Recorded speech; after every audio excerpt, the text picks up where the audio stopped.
దేశ చరిత్రలోనే మునుపెన్నడూ లేని విధంగా ప్రధాని మోదీ హయాంలో రికార్డు స్థాయిలో పతనమైంది. రూపాయి విలువ మరోసారి పడిపోయింది.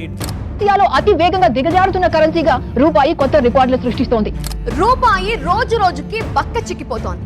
Indian currency, the rupee, has been making headlines every day for the last few weeks. The Indian rupee hit an all-time low against the US dollar. Today, the rupee suffered its worst single-day drop in close to 2 months. Imagine చేయండి, ఒక సమయంలో Indian rupee US డాలర్కి సమానంగా ఉండేది. Independent కంట్రీగా 1960స్లో మన దేశం ఒక స్వాతంత్ర భారతంగా ప్రపంచంలో మేము ఏం తక్కువ కాదని ప్రూవ్ చేసింది. ఆ సమయంలో రూపీ ప్రైడ్ అండ్ ఈక్వాలిటీకి ఒక సింబల్గా ఉండేది.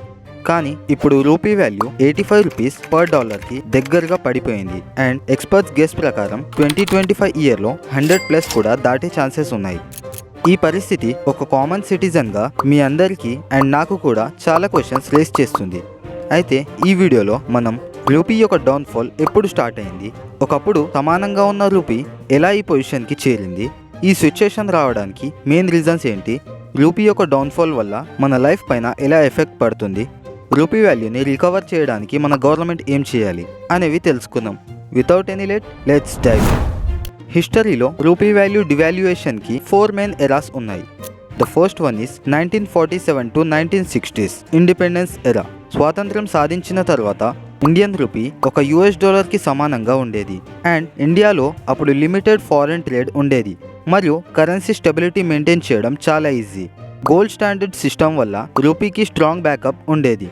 ఫారెన్ ఇన్వెస్ట్మెంట్స్ లేకపోవడం వల్ల ఇండియా స్లో ఎకనామిక్ గ్రోత్లో ఉండేది. సెకండ్ ఈస్ 1966 రూపీ డివాల్యుయేషన్ ఎరా. 1966లో గవర్నమెంట్ రూపీని 36% డివాల్యూ చేసింది. దీనికి ఒక మెయిన్ రీజన్ వచ్చేసి ఫిస్కల్ డిఫిక్ట్. ఇంపోర్ట్ పేమెంట్స్ పెంచడం కోసం రిజర్వ్ ఫండ్స్ తగ్గాయి. ఎక్స్పోర్ట్స్ ఎంకరేజ్ చేయడం కోసం రూపీని డివాల్యూ చేశారు.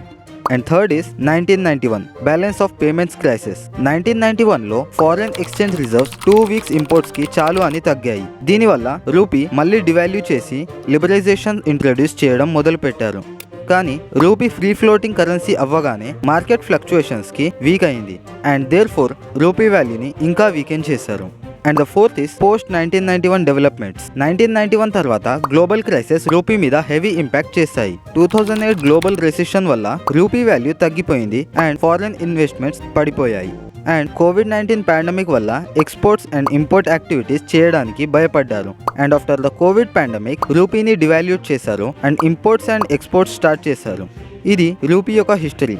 అండ్ ఇప్పుడు మనం గవర్నమెంట్ ఈ సిచ్యుయేషన్కి ఎలా సపోర్ట్ చేసిందో చూద్దాం. గవర్నమెంట్ క్రైసిస్కి సపోర్ట్ చేయడం వల్ల ఇండియన్ గ్రోత్కి ఇన్వెస్టర్స్ సపోర్ట్ చేస్తారు అని అనుకున్నారు. బట్ ఇన్స్టెడ్ వాళ్ళు రూపీని ఎన్నో రకాలుగా డివాల్యూట్ చేశారు. అందులో నెంబర్ 1 డీలేడ్ ఎకనామిక్ రిఫార్మ్స్. 1991లో రిఫార్మ్స్ చేసినప్పుడు క్రైసిస్ ఆల్రెడీ పీక్కి వచ్చింది. ముందు ప్రోయాక్టివ్గా లేకపోవడం వల్ల heavy fiscal deficit and reserve problems కలిగాయి. ఆయిల్ ఇంపోర్ట్స్ డిపెండెన్సీ తగ్గించడం కోసం రెన్యూవబుల్ ఎనర్జీ పైన ఫోకస్ చేయలేదు.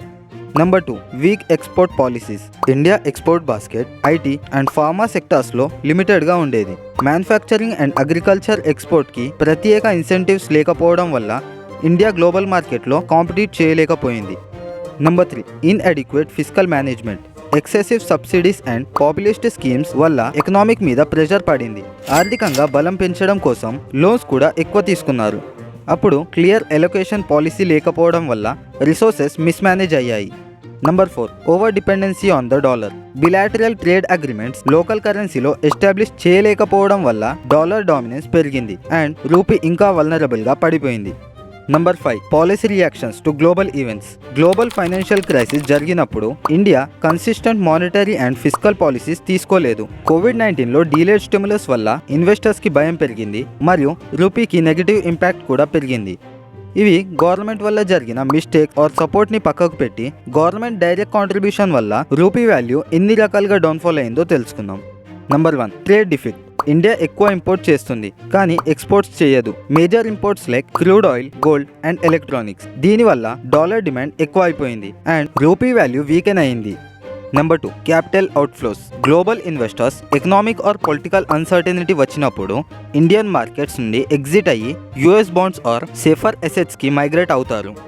Number 3 inflation and economic growth. ఇండియాలో హయ్యర్ ఇన్ఫ్లేషన్ రేట్స్ వల్ల పర్చేసింగ్ పవర్ తగ్గిపోతుంది. స్లో ఎకనామిక్ గ్రోత్ కూడా ఫారెన్ ఇన్వెస్టర్స్కి బ్యారియర్ క్రియేట్ చేస్తుంది. Number 4 global events. COVID-19 pandemic, Russia Ukraine war లాంటి సిచ్యుయేషన్స్లో రూపీ వాల్యూ షార్ప్గా తగ్గింది. డాలర్ సేఫ్ హెవెన్ కరెన్సీగా ఉండడం వల్ల డిమాండ్ ఎక్కువయ్యాయి. Number 5 speculations. కరెన్సీ మార్కెట్స్లో ట్రేడర్స్ నెగటివ్ స్పెక్యులేషన్ చేస్తే రూపీ సెల్లింగ్ పెరుగుతుంది అండ్ వాల్యూ తగ్గిపోతుంది. సో ఈ రీజన్స్ వల్ల రూపీ వీకెన్ అవుతుంది. ఇవి డైరెక్ట్లీ గవర్నమెంట్ నెగ్లిజెన్స్ వల్ల అయితే 1990sలో జరిగిన స్కామ్స్ రూపీ వాల్యూని ఇండైరెక్ట్లీ వీకెన్ చేశాయి. అండ్ ఇప్పుడు వాటి గురించి తెలుసుకుందాం. 1990sలో జరిగిన హర్షద్ మేహతా స్కామ్ మరియు అబ్దుల్ కరీం తెల్గి స్కామ్ లాంటివి భారతీయ ఆర్థిక వ్యవస్థలో ఉన్న వీక్నెస్ ని బయటపెట్టాయి. ఇవి రూపీ డౌన్ఫాల్ ని డైరెక్ట్ గా కాకుండా ఇండైరెక్ట్ గా ఎఫెక్ట్ చేశాయి. ఈ స్కామ్స్ వల్ల డొమెస్టిక్ మరియు ఇంటర్నేషనల్ ఇన్వెస్టర్స్ భారతీయ ఆర్థిక వ్యవస్థ పైన నమ్మకం కోల్పోయారు. హర్షద్ మేహతా స్కామ్ తర్వాత స్టాక్ మార్కెట్ క్రాష్ వల్ల ఆర్థిక అసమర్థత కలిగింది.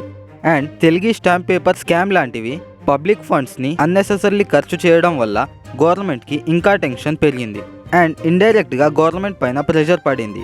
దేర్ఫోర్ మనలాంటి మిడిల్ క్లాస్ వాళ్ళ పైన ట్యాక్సెస్ పెంచారు అండ్ రూపీ వాల్యూని డివాల్యూట్ చేశారు to show that everything is going fine. And ఈ స్కామ్స్ గురించి డీప్గా తెలుసుకోవాలని ఉంటే కమెంట్లో స్కామ్ 1992 లేదా స్కామ్ 2003 అని కమెంట్ చేయండి. దానికి రిలేటెడ్గా ఒక సపరేట్ వీడియో చేస్తాను. Okay, coming to the point.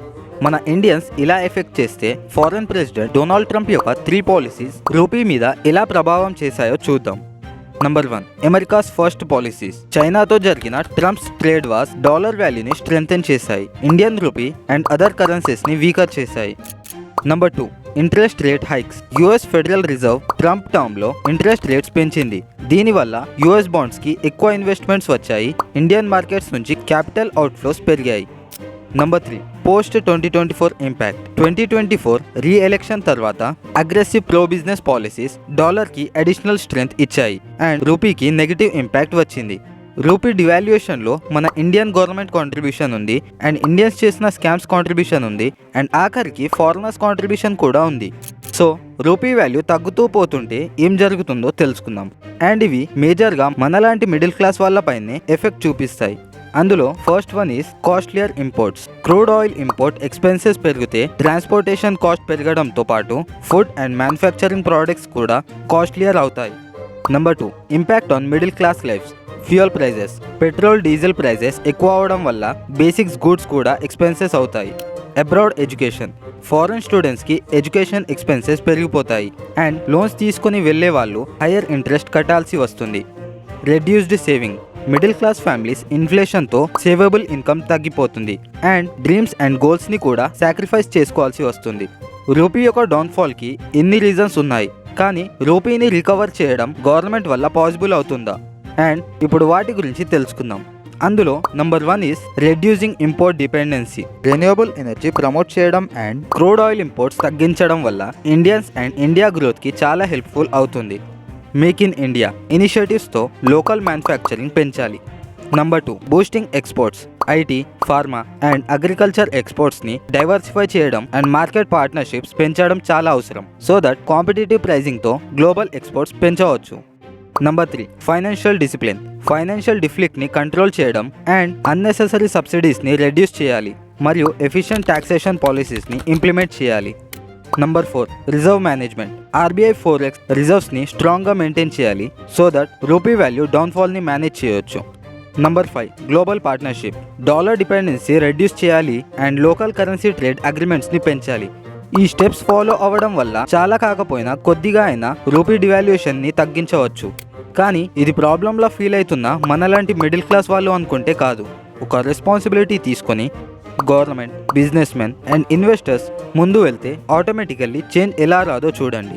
నా ఒపీనియన్లో గవర్నమెంట్ కరెక్ట్గా పాలసీస్ ఇనిషియేట్ చేస్తే రూపీ వాల్యూ స్టెబిలైజ్ అవ్వచ్చు. మీ ఒపీనియన్స్ ఏంటి? రూపీ రికవర్ అవుతుందా లేదా మళ్ళీ తగ్గుతుందా? కమెంట్స్లో చెప్పండి. That's all for today. Thank you.